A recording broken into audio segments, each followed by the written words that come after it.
Welcome to Restaurant Relevance, the podcast, where the goal is to glean operational tactics for restaurant operators from data-driven research. Definitely nerding out along the way. I'm Nathan Jarvis, the host. Welcome to those of you who are tuning in. Before we dive into the show, here are the highlights and key takeaways. So how do you then, get ahead of the pack is everything behind that. And so what we found that whether in Australia or Italy, a lot of businesses don't necessarily focus on their management innovation. So this is one area where if you do something different, that's going to have a big impact in terms of making your business, let's say, more attractive than the other business. And so think about it this way, even though your management innovation doesn't mean that you're going to have more sales or doesn't mean the customer is going to see it. But what it does mean is that you're going to be way more efficient than the other guy in terms of potentially lower costs, better staff retention, more passionate and engaged staff. And remember, when your staff are happy, they're going to be selling more, they're going to be doing a more effective job, whether it's, cooking better, producing better, selling better. And that's going to make you, that's going to give you the edge. In this episode, we're featuring research published in the International Journal of Hospitality Management entitled Exploring the Nexus of Tradition, Modernity, and Innovation in Restaurant SMEs. This research really caught my eye because we don't really see a lot of research on this sector in the restaurant industry. In addition, the idea of trying to look at what defines a traditional restaurant rather than a modern restaurant is fascinating to me. And I'm sure that if we found the right industry bar, we probably could start a couple of bar fights with some of this research when we start talking about what's traditional and what's modern. So I'm excited to highlight the research on the podcast today. So I think it's really interesting research, and I'm excited to have our guest on the show today. He is the lead author of the paper. We're fortunate to have him with us today. Dr. Craig Lee is the senior lecturer at the University of Otago's Department of Tourism in New Zealand. He holds a PhD in management and a master's and bachelor's degree in hospitality and tourism management as well.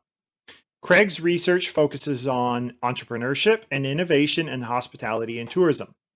He serves on the editorial boards of several academic journals. He previously sat on the board of Dunedin Host, which was the industry body for tourism operators in Dunedin, New Zealand, and has an active consultancy for the tourism industry in New Zealand and Australia. Welcome to the show. Cheers. Thanks a lot, Nate. Pleasure to be here. I'm really interested and excited to talk about my research as well. I would like to take this opportunity at the beginning to acknowledge the two other co-authors on my research, Dr. Jessica May Peng and Associate Professor Giacomo Del Chiappa. Jessica was, in terms of roles, my role in the paper was, lead author in terms of writing the paper, in terms of starting the research project, and also in terms of getting funding. Jessica May Peng, my co-author, was actually mostly responsible for data collection, partly because she was fluent in Italian, and therefore she could converse with the restaurant owners in Italy. And Professor Del Chiappa was our contact in Italy, who I worked with in order to understand, the lay of the land, and obviously to get the context to find people to interview. So I think we'll start off with that. Again, I'm really happy to be here. Awesome. Thank you very much. I always appreciate when authors, recognize all the parties involved in research, because research takes a lot of effort. It's not a one-person team by any means. All right, so I want to start with a broad overview, and obviously Yep. you did a lot of interesting things here. So I'm going to force you to try, in 2 sentences or just a couple of sentences, could you give us an overview of what you were looking at, what you researched, and what you found? Yeah, so really, I guess maybe 4 sentences if I can fit it and all that. Okay. So, in terms of what we did was 2 things really. One is to understand what is the meaning of tradition and modernity in restaurants, specifically how the restaurant owners thought about these concepts. And the second thing then is to understand how do these types of restaurants actually innovate. So those are the 2 aims. And in terms of what we found, when defining what tradition and modern is, it was mostly down to the cuisine that was offered. And we also discovered that restaurants well, some of them categorize themselves as a hybrid, as a mix of both, and so that's the first finding. And in terms of innovation, we did find that different categories, if you categorize them as tradition, modern, and hybrid, they innovated a bit differently. And I guess one of the key learning outcomes was just because a restaurant was considered traditional, that doesn't mean that no innovation occurred. And so that was one of the things that we were hoping to find, and we did find that. It's always nice when your thesis plays out there a little bit. Oh yeah, exactly, right. And you in some ways you need positive results to get published, don't we? Yes, yes. Unfortunately, that is the case. Yeah. All right. So, I mean, you've done research on restaurants and restaurant innovation in the past. You've Yeah. published in the space. So, was this a continuation of past research, or what was the origin of this study? Yeah, so this actually was a continuation of what I'm doing. So previously, in most of the research I've done, I've looked at innovations in independent restaurants before, and most of the areas, in terms of the theories and sort of the research field that I operate in, I usually use theories and understandings from entrepreneurship.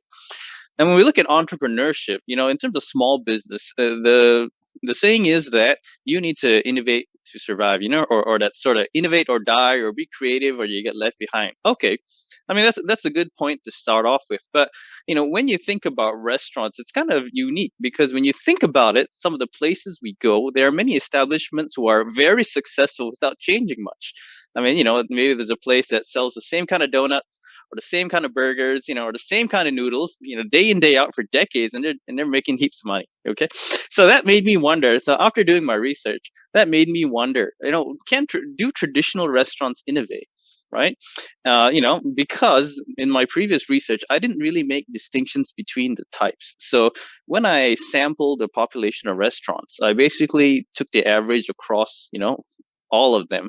But when you do that, you miss the nuances of different establishments and their uniqueness. So this time I thought it'd be an interesting opportunity to explore this notion that, whether it's tradition meaning you stand still and modernity means always moving forward, and how does this actually work? Because again, it's always that question, well, Craig, you can't keep telling me that I got to innovate to survive because look at the other guy, he's done the same thing for 20 years and he's making more money than I am. So I thought, okay, there's this question here that we need to explore. And so that's really the origin of this research and trying to answer that question. Interesting. All right. So, looking at really kind of two questions: traditional versus modern restaurants, and what's the difference there.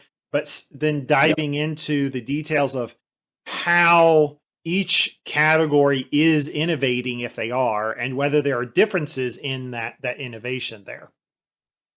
Yeah, exactly. Because you think about it, right? A traditional restaurant as well, if you think about it, they don't necessarily stand still either. Industry dynamics change, the landscape change, consumers change. Consumers today are not the same 10, 20 years ago. Neither is the business environment.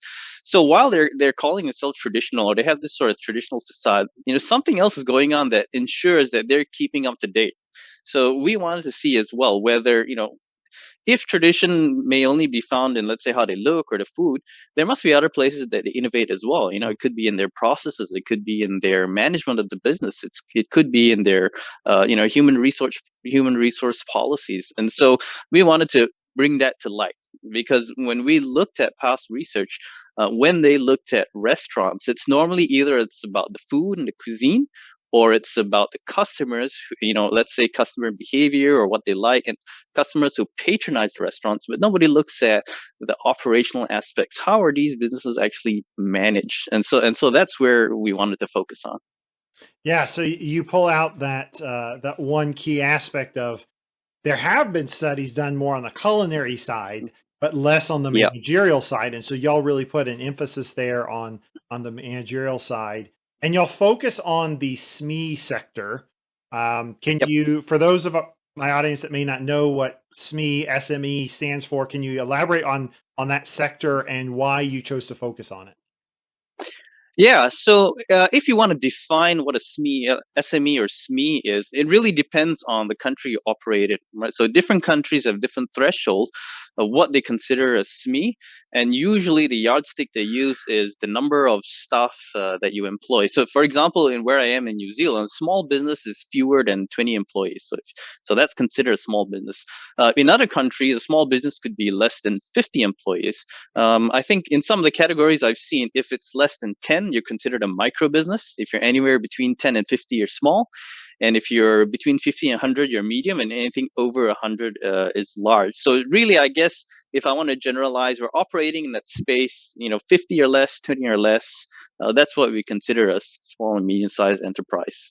And I don't focus on large restaurant groups, and the reason is because this segment has been researched to death. I mean, really.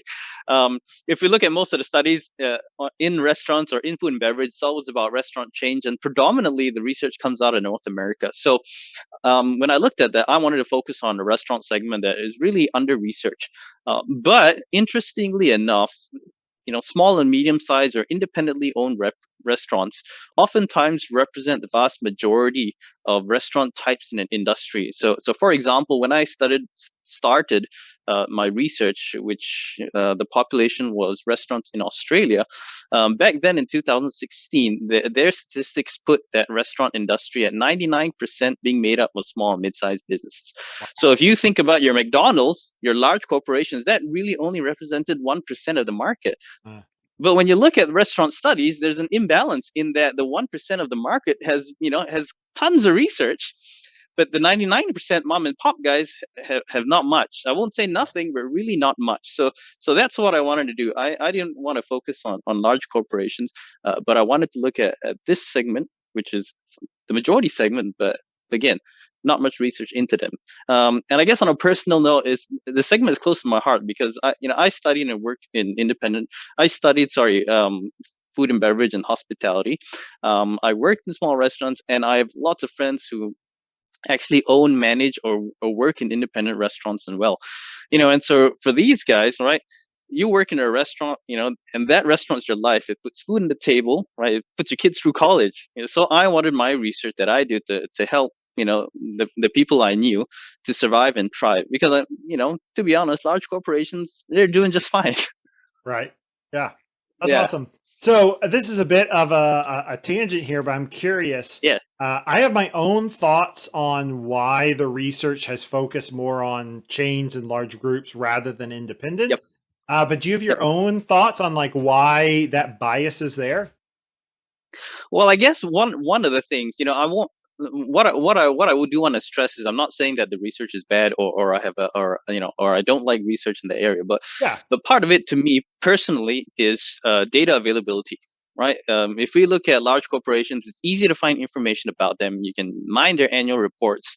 They have their financial reports out there. They have all their metrics that you can take and do research on. So when I'm looking at research papers, I find a lot of them might look at stock returns on large corporations. Food and if you look at large corporations and restaurants, that's easy to do because you can get all the reports there in all databases, but you can't find any information on independent restaurants, partly because there is no legal requirement for them to publish any of their results. So I think that's part of why, because a lot of research mines financial records to see stock returns, equity, that sort of stuff, which I'm not saying is bad, but it's just the fact that I think that's partly what's causing this sort of imbalance. But again, it's about data availability. Yeah. Yeah, that's kind Yeah. of what I was thinking. And so for those of Yeah. y'all listening, if you are an independent operator, small, medium sized operator, and would like to work with researchers, I guarantee you, reach out to me, reach out to Craig here or one of my other guests.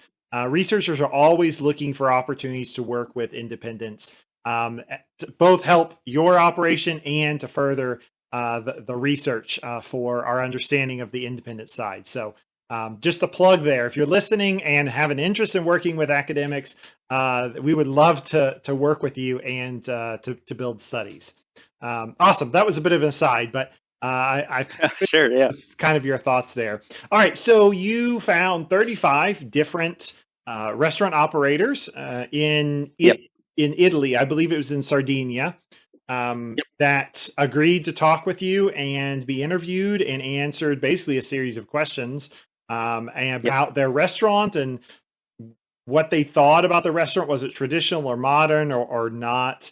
And that was basically your methods, and then you kind of mined that information. Is that correct?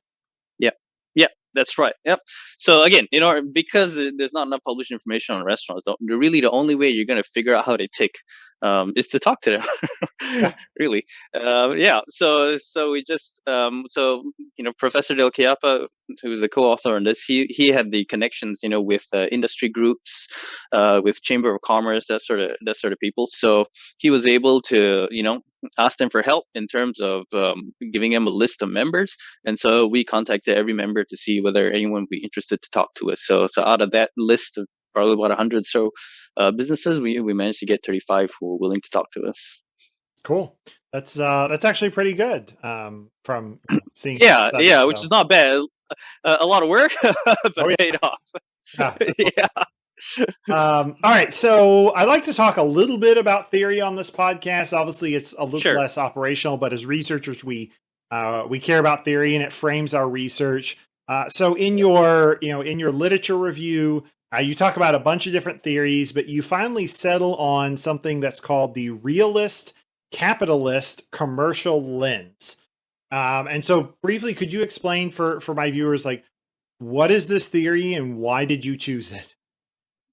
Yeah, so I guess I think I'll preface that by saying that when we initially drafted the manuscript, we didn't necessarily have a whole bunch of theories in there, Okay. and yeah, yeah, yeah. I can't say I'm a theory guru, but obviously that's the beauty of sort of the peer review process of the scientific journals that we have. In that the reviewers, brought to our attention that there are a couple of theories that we could rely upon in order to understand our phenomenon better. So in that sort of collaborative effort, we were brought to this understanding of what we call the realist capitalist commercial lens. So in a nutshell, this refers to the fact that a restaurant is run using a very rational approach, right? Where decisions are made on sort of a cost benefit analysis in order to maximize profit. So it's sort of taking a sort of business philosophy that the function of business is to maximize profit for shareholders. So that's sort of the realist capitalist commercials lens in terms of the restaurant sphere, where a restaurant manager or owner makes rational decisions, right, in order to maximize profits. And this is sort of the antithesis or the opposite to sort of that culinary, what they call the culinary creative lens, right? Where when you let's call it play around with food, it's a form of art that emphasizes artistry and passion, where the experience and enjoyment both of the chef and the customer is king. And whether or not you maximize profit through that process is not necessarily the end goal. I mean, it is a goal to achieve, but it's not the end goal. Whereas the opposite again is the realist capitalist, where it's not necessarily about enjoyment, but you make decisions purely on let's call it how much cash you can make at the All lowest cost possible, at the right. lowest sort Yeah. of optimal costs. Yeah, Yeah. Money in the bank is what we're yeah, after here. yeah, exactly. Awesome. And then to nerd out just a little bit more, you Sure. also go on to talk about that your philosophy for kind of the interview process and interpreting the data is an interpretivist philosophy with a Yep. subjectivist perspective. Yeah. Which, to be honest, like, I so appreciate research that is very explicit about the kind of the philosophy behind their Sure. interpretations and their approach. So I really appreciate that. But interpretivist philosophy and subjectivist perspective, that's a lot of technical language there. And Absolutely. Yeah. yeah, I mean, I had to look that up and think through it. So could you kind of elaborate in maybe layman's terms what those are and why that was important for the way you did your study? Yeah, sure. So as you've mentioned, we write in the article about an interpretivist philosophy and a subjectivist perspective. But really, in a nutshell, in simple terms, this means that there are multiple realities that explain a particular phenomenon, right? And each reality is bound within an individual's perception that's colored by your life experience. So what that essentially means is when we're looking at a phenomenon that involves people or social interaction, don't um, there's not necessarily one what we call a true reality. because your reality is based on your perceptions of whatever comes through your eyeballs and your brains. And we know that everyone might read things a bit differently because of our different life experiences. So, you know, by understanding that, then the only way you can understand a particular phenomenon, especially in business, such as management decisions, right? The only way you're going to get to the truth, let's call it that, is to understand the person's viewpoints by talking to them. So that's in a nutshell what we're trying to say. When we're looking at how do you understand why people make management decisions, then the only way really we can do that effectively is to actually interview and talk to them and understand their viewpoints, and that will help us figure out what they're doing. I mean, think about it. I can sit down in a restaurant and look at them operate and come to my own conclusions. But again, that's not necessarily the truth because that's only what I can see. But we know that there are, whoever is doing it has their own reasons why as well. So, Right. so that's what we mean by an interpretivist philosophy. The subjectivist perspective means we need to understand social phenomenon by actually talking to the actors or the people who are conducting, whatever it is that we're looking at. Awesome. Thank you. Yeah. That's definitely helpful. Yeah. Sure, and I guess All right. it's a good thing that I do teach research methods, so that kind of helps to explain. Yeah, having to teach it definitely helps in explaining there. Yeah, And really, I mean, you think about that and you listen to your explanation. That, in one sense, that's just a technical language wrapping up something that we do in our everyday lives, right? sure. That Yep, we recognize that's when right. we go ask someone about something, whether it's for research or more to ascertain, where that car went. That they're talking about it in their own terms from their own perspectives. Yep, So yeah, it's just technical language that wraps that up. So sure. Yeah, awesome. I want to dive into what you found and really start with one of your initial surprises. It seems like from your study, because you were asking about traditional yep. and modern, but what you found was about almost 45% of your participants really describe their restaurants as both. Yeah. um, Rather than just one or the other. So, uh, talk to me about that, right? Finding this group of people that were describing it as both. Yeah, sure. So, for us, it was surprising because we didn't consider that owners would self-categorize themselves as hybrid. I mean, if a viewer is watching this and thinking, "Well, that's obvious, you idiot," I acknowledge that. But and it sounds kind of dumb because when the first person said that, we thought, "Man, that's so fundamental," and we didn't even think about it. But I guess in our defense, right? It seems intuitively obvious, but we did our homework in terms of looking at all the past restaurant research before we went to the field to figure out what's going on. And when we looked at those papers, we didn't really find any papers mentioning the possibility that a restaurant could be hybrid. What we did find is studies either they focus on just looking at traditional restaurants or just looking at modern restaurants. And no one necessarily looked at whether there's differences or combining the two. So that's why our thinking was, I guess, naively sort of siloed, because based on all the available information we had, you know, the mostly the ways restaurant were categorized, were tradition or modern. And we also looked at, for example, restaurant listings or review websites, that kind of stuff. And in those sort of websites as well, they categorize restaurants as sort of traditional or modern as well. So we thought, yeah, okay, we're in the right tangent in terms of how to categorize, this sort of notion of old and new. And so yeah, and so when the first guy went, well, I'm neither, I'm sort of hybrid, we went, oh, it's sort of like click, oh man. Why didn't we think of that sooner? So, but I guess for us, in terms of the research, that was fantastic, because then we could say that we found something a bit different that we didn't really find in past research. Yeah, that's awesome. Yeah. And so I'm curious, like, kind of overview, what were some of the interesting characteristics about traditional versus modern versus hybrid, things that really stuck out to y'all between these concepts? Yeah, true. So when we went into the research, we thought that potentially the way they might categorize themselves is looking at the business in totality, right? So let's say a modern restaurant would be not just the food, but modern equipment, modern processes, modern management structures, stuff like that. And on the flip side, obviously, we thought traditional restaurants would maintain more traditional approach to whether it's food management and stuff like that. But really, in a nutshell, what we found, after looking at all the interviews across them, that categorization, according to the restaurant owners themselves, is really focuses on the cuisine. Yeah, and that seems sort of reductionist, but at the same time, that is what the restaurant owners were telling us, is that Hmm. traditional restaurants stick to authentic recipes using mostly local or regional ingredients, right? Modern restaurants try to push the boundaries and do something new in terms of cuisine, and hybrid restaurants sort of stick between the two, right? They reinterpret traditional dishes, right, but they don't go too far because they work within the boundaries of customer demand. So kind Mhm. of like they push it forward and ask their customers, "Is this cool?" And they go, "Yeah, okay." And then they push it forward a bit more and they say, "Is this cool?" "Okay." And then if they push it too far, customers go, "Well, no, that's not what I want anymore." And they pull it back.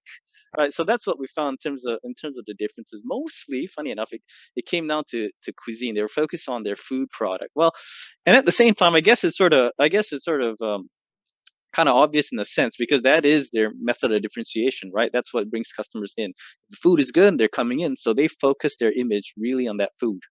Hmm. Okay. And then did that translate over into that difference on food? Did that translate over into how they innovated? I know in your paper you reference kind of these what I describe almost like spaces, like the Yep. space of product versus process versus marketing versus service, right? And that restaurants might innovate in one but stay traditional in another. How did Yep. that play out? Yeah. So when we were asking them what sort of innovations you did, so obviously they're going to tell us a wide range of things. So within that, we needed a system in order to be able to categorize, different types that are possible. So based off my previous research as well, we generally use the OECD guidelines. So they have, well, the organization for I can't remember. It's a long word, but let's stick with OECD Okay. for now. Look it up, everyone.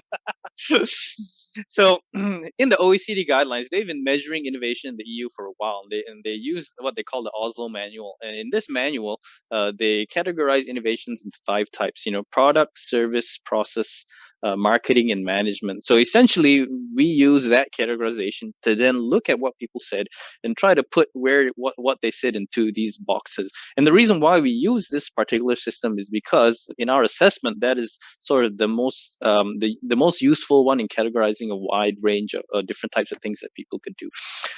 So that's what we use. So we found that yes, um, restaurants generally innovate in product, process, marketing, or management and service. So when we talk about product innovation, basically means anything that you sell to the customer. Basically, obviously, that's your product. So whether it's new dishes or a new menu or even the decor, we put that under product. In terms of process, then anything that you know takes your supplies all the way to your customer. That in between process is what we call sorry the in between process is what we call the process. So from your like your methods of production, so your kitchen equipment, that sort of stuff. Service means your interaction with the customer and whether you do anything new in there. Management refers to anything you do new in terms of your management structures, whether it's managing HR, finances, accounting, that sort of stuff. And finally, its marketing innovation represents how you market your stuff to your customer. In terms of innovations, you can think of whether it's using social media or online booking systems or something different that gets information out there to attract the customer. That's what we mean by marketing innovation. So those are some of the examples that we found within there. Right. So in trying to think about examples here and Yep. how restaurants might be categorized along this the scale from modern to traditional, you might have Yep. a traditional restaurant that's using traditional recipes, ingredients, even maybe in cooking vessels, but has moved on to having a online reservation system and doing to go and more modern service features, right? And so they're innovating in those spaces while staying traditional in more the cuisine and the process. Yeah, yeah.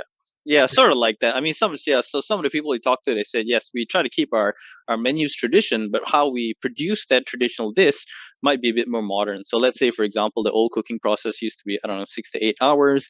And instead they decided they substitute, I don't know, use a pressure cooker or something. They can do it in 2 hours.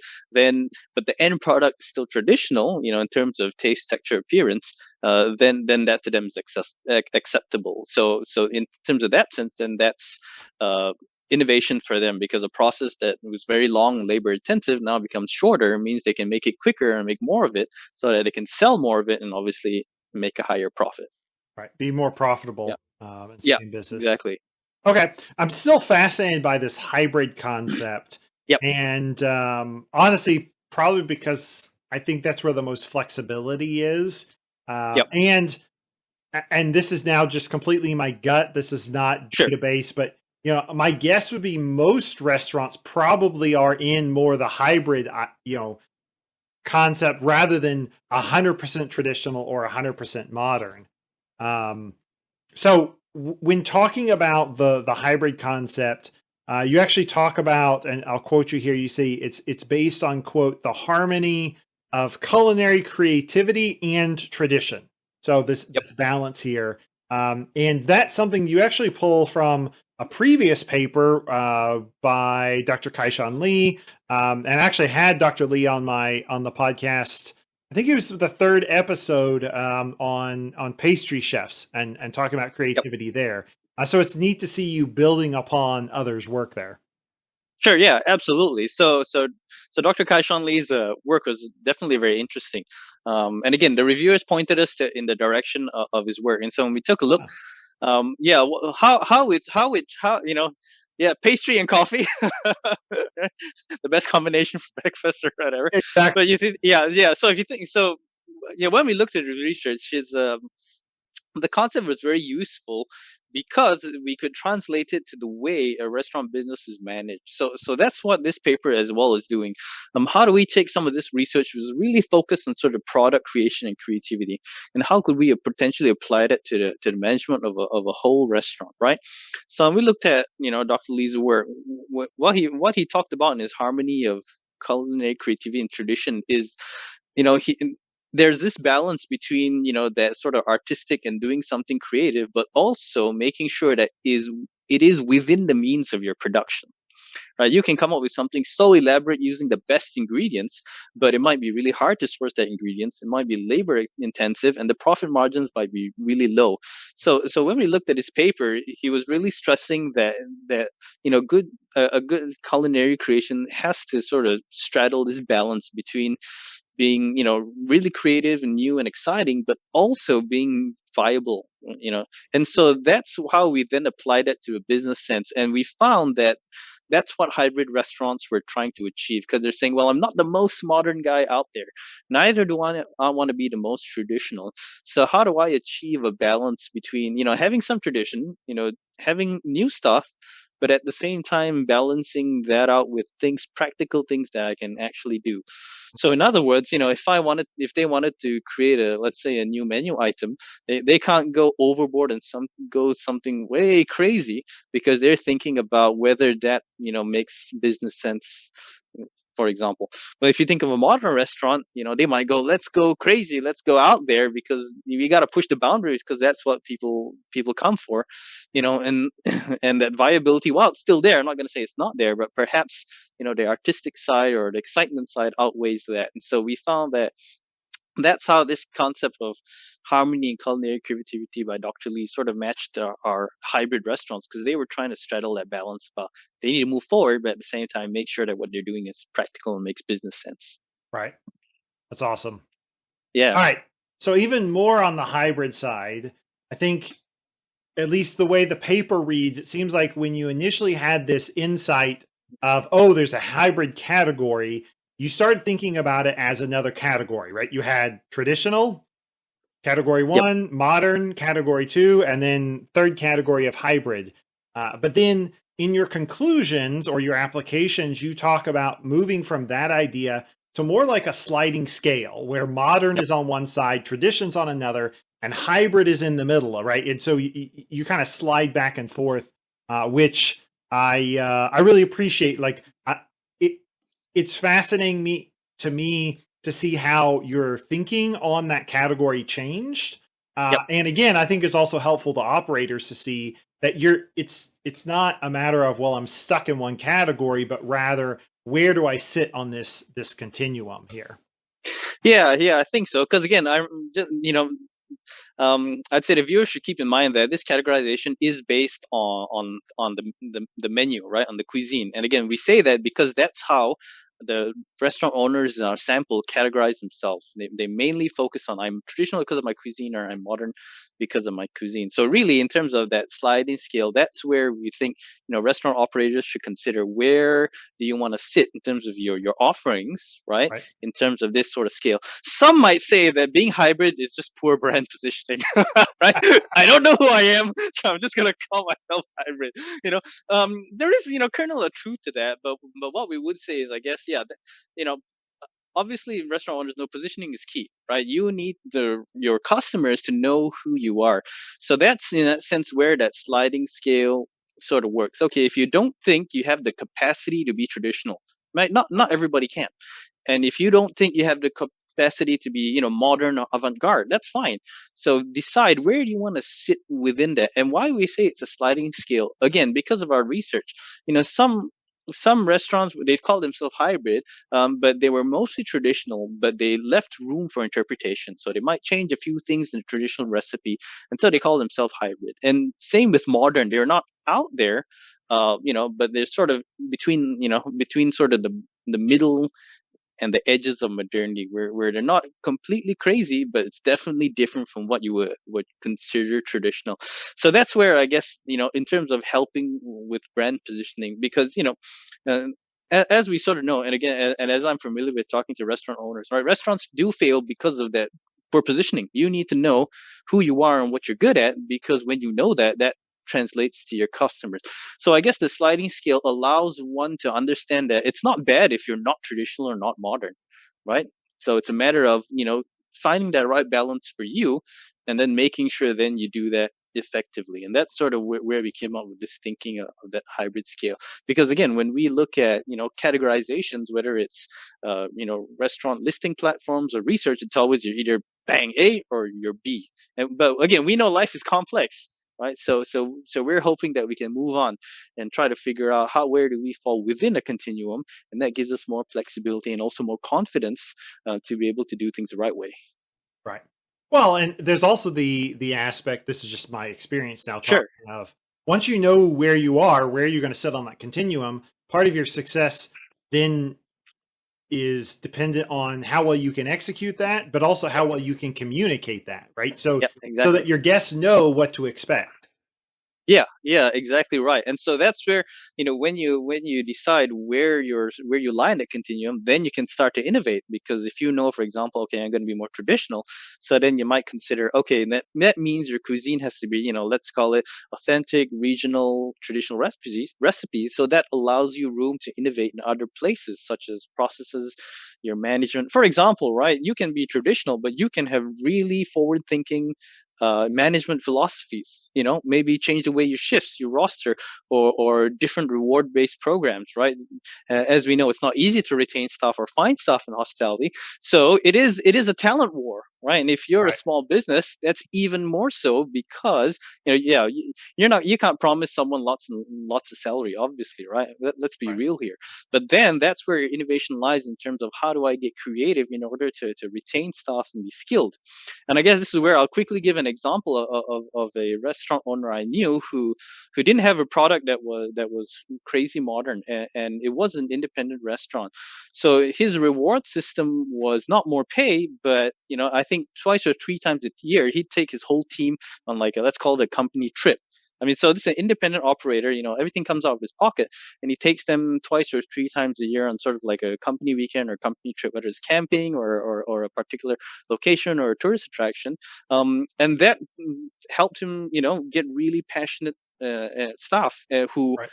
didn't just move for the higher salary. They were willing to stay because they felt they were treated very well. So that's where I'd say that's what's important. Again, that positioning is important because that then allows you to decide, okay, what is my innovation strategy to make sure that I'm as productive and profitable as possible.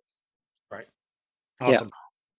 All right. And then, so in your conclusions, your applications, in reading your paper, I thought there was a really interesting teaching moment that for researchers, for graduate students, if you're listening in, and really for the industry as well, in applying this and understanding how science and research works, right?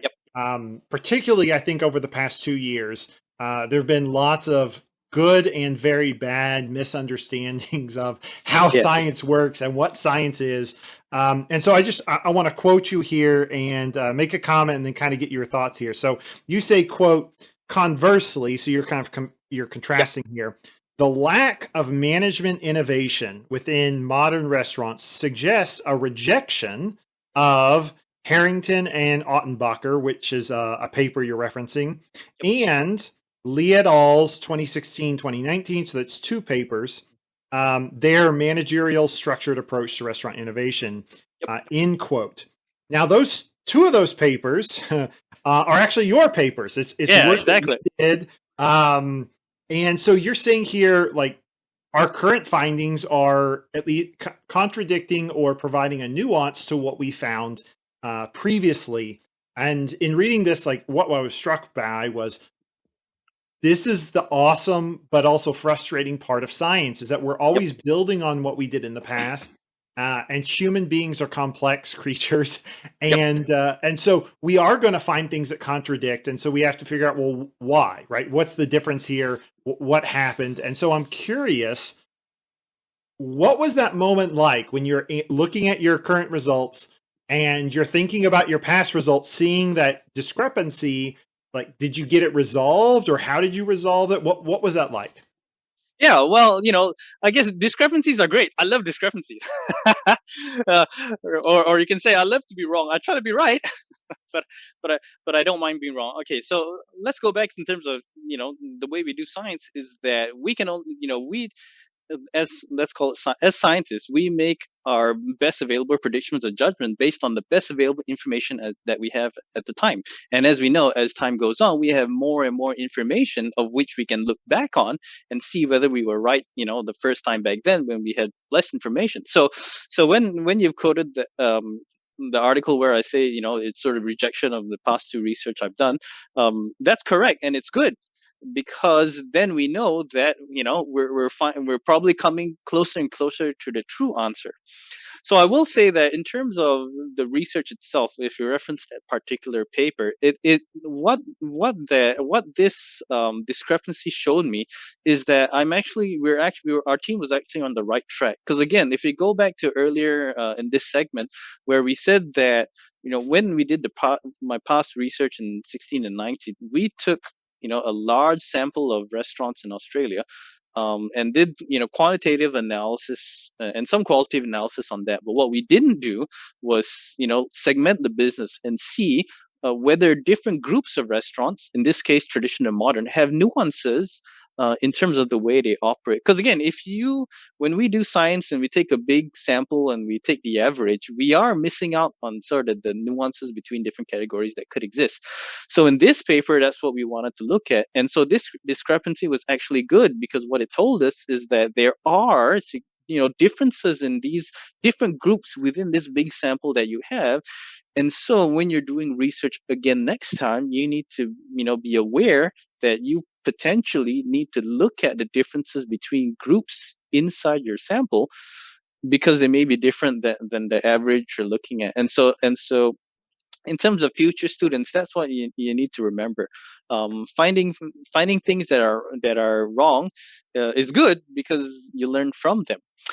Yeah, and also remembering that every research paper is based on a particular sample, right? It's a big wide world. So what we found in our previous research on a sample of Australian restaurants is very different from potentially what we found in Italian restaurants. And so again, that moves science forward, because then we know we can't just lump everybody together and go, this is what we all should do, right? Understanding nuance gives us more tools in our bag to be able to adapt and change to different settings in order to get the best possible outcome. So that's actually a good thing in terms of this discrepancy that we found, and how we used it. That's awesome. I Yeah. love the response there. That you said that better than I was thinking. So thank you for that. Yeah, I mean, I and honestly, that's like the exciting part of research for me is like, well, someone else found this, I found this. Why do they disagree? Like that's where honestly, that's where some of the most interesting research questions are. In my Yeah, opinion. exactly. And the fact that you don't find it is interesting, because that might explain something, that's really important. So if you're a graduate student listening, right, don't I would say don't be afraid to, if your results don't find what you're looking for, because that's a learning opportunity. And look, that's also the truth, because if everything is always positive, if, let's say, if every quantitative result is positive as we predicted, that means either we're a genius right, or we're missing something, you know what I mean? Agreed. Yeah, yeah. Yeah, agreed. All right, so what else? We have your findings here. Sure, Are sure. you continuing this research, or what would you like to continue with this research? What else do we need to know? Yeah, so currently, sort of, this was the most up to date thing we did, but Okay. something I would like to look at is the dynamic between, let's say, the chef and the restaurant owner or manager. Because again, remember that when we did this research, when we looked at past restaurant research, when we looked at creativity, culinary, menu, they generally focus on the chef, right? Not wrong, or they focus on the, mm, I don't know if I'm saying it correctly, hot cuisine, or Yeah. the Yeah. Haute cuisine. yeah, hot cuisine, or really the high end stuff, Michelin star chefs and all that, which is really good, partly because the understanding is that, if the most advanced people do it, their innovations will trickle down to the rest of Right. us, right? Um, so in terms of small independent restaurants, what I found was that the managers own and also run the business, and for them, right, whoever is in the kitchen is a chef or a cook who sits underneath the restaurant operator, right? When we look at fine dining cuisine, it's normally the chef is the big boss, right? I am the person, I run the restaurant, my name is on the sign, you come to eat my food, right? And they then set the tone of the business. Whereas in the not lower categories, in the other categories, in small and independent restaurant, oftentimes, especially the people I know, they are the owner and the operator. They started with the idea, they decide the menu, and they hire a cook or a chef to work under them. Okay. But in the results, we found that for modern restaurants, even the restaurant owners, sort of said or conceded that a modern restaurant's image is really dependent on the chef, right? And so what this could mean is that the balance of power, if you are a Yeah. chef and you know that restaurant can't survive without you, you have a lot of leverage. So that's something that I thought would be good to explore further. In that, restaurant owners often have to hire someone to cook for them if they're not cooking themselves. So when it comes a case of your restaurant's image really defined by the food, right? How do you navigate this interaction between you and the chef? Because that teamwork is ultimately so important, because if you're not in harmony, then your restaurant is just not gonna, they're not gonna it's gonna be directionless. But at the same time, that balance of power is important, because if there's too much power on one side or the other, then there's someone or other has leverage to decide the terms they're on. And obviously, if you're a restaurant owner, if your chef has too much power, then you're in trouble, right? So yeah, so that to me would be what I'd continue with, is that we know that in a restaurant business, it is teamwork. You know, the owner needs the chef needs the owner. So how do they navigate this sort of interaction between them is what I haven't necessarily seen in the literature thus far, and that's really what we'd like to look at in the future, because learning about that will then help other restaurant owners decide, okay, how do I manage this sort of interaction, knowing that they are both critical components. Interesting. Awesome. Yeah. Yeah. I would look forward to seeing that research. Yeah. All right. So I'd like to ask each one of my guests if you are a restaurant owner or manager, right? Based on your findings, these findings, how would you use them to better run your restaurant? Yeah, exactly. So I guess, some of the things we found is something restaurant owners already know, in that, the key thing that determines sort of your brand is your menu or your cuisine. So you really got to set that right. Right. If you're a traditional restaurant, our findings show that you really should focus on, what we consider an authentic recipe, and also using regional produce. So if you market that, then that's a good signal of having, that you're selling a traditional product. But we will want to stress that having a traditional, menu doesn't necessarily mean you have to run your business traditionally. So think about that, right? You know that you are bound within the boundaries of what a traditional cuisine is. Okay, so then how do you move forward by innovating around that? Right. If you think of a modern restaurant, the key thing is the excellence of the chef you have, because we found that modern restaurants, the one thing they said about exhibiting modernity is the skill of the chef you hire or the chef you work with. So if you're thinking of opening or positioning yourself as modern, then who you hire in your kitchen is critical. And also, you should use that as your marketing tool. Come eat with this chef who's modern, who's highly trained, and that attracts your customers. And when we think of, if you're thinking of, you don't want to be traditional or you don't want to be modern, and you want to be a hybrid restaurant, so then you really need to determine where do you sit on that hybrid continuum, right? Do you want to lean more on traditional dishes and innovate in terms of differences in the recipe, or do you want to look, you know um, implement more contemporary sort of cuisine and also leave room for innovation within that? And so that's sort of the three key things I would say that would come out of the research for restaurant practitioners. So think about your positioning, right, and think about what are the things that actually make a difference in terms of this positioning, and then look at some of the examples of where others have innovated, whether it's in your products or your processes or your management or your marketing. But I will say, one of the things that across restaurant categories that they could think about is using management innovation to really get that competitive edge, right? So not just research, and all the previous research we found, right? Innovating in products is sort of what everyone has to do. So every business tries to come up with new menu items. And so that's sort of the minimum requirement to be competitive. If you're not thinking of new things, so if you don't do new things, you're going to be left behind. If you do new things, that doesn't necessarily mean you're going to be better than the other guy, but it means you're going to keep pace. So how do you then, get ahead of the pack is everything behind that. And so what we found that whether in Australia or Italy, a lot of businesses don't necessarily focus on their management innovation. So this is one area where if you do something different, that's going to have a big impact in terms of making your business, let's say, more attractive than the other business. And so think about it this way: even though your management innovation doesn't mean that you're going to have more sales, or doesn't mean the customer is going to see it. But what it does mean is that you're going to be way more efficient than the other guy in terms of potentially lower costs, better staff retention, more passionate and engaged staff. And remember, when your staff are happy, they're going to be selling more, they're going to be doing a more effective job, whether it's, cooking better, producing better, selling better. And that's going to make you, that's going to give you the edge. So that's one area that we potentially see where restaurants could up their game, and how you manage that, whether it's the human resources, whether it's your how manage your processes. That's really where the competitive advantage is at. Yeah, and I Wow. guess and sorry, and the final word on that is a management innovation gives you a longer lasting edge. Because remember, if you do a new product, right, your competitor just go to your restaurant, look at what you have in the menu, and do the same thing.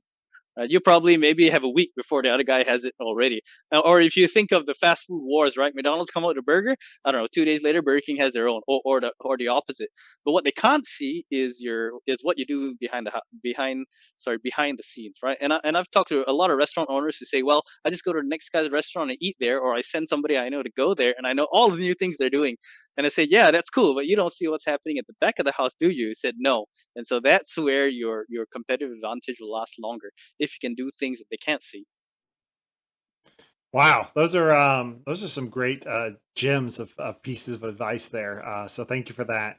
Sure. To recap some of the things that I was thinking about before we started, but now I feel like I want to say everything you just said, was, I mean, really, I was fascinated by the differences and the similarities between modern and traditional, Yep. particularly the way they innovated. Yeah. And that leads into two that I think thinking about operationally about process, product, marketing, and service, and how you could be traditional in one area but modern in another, or vice versa, really provides some opportunity for operators to leverage what their capabilities are. Yep.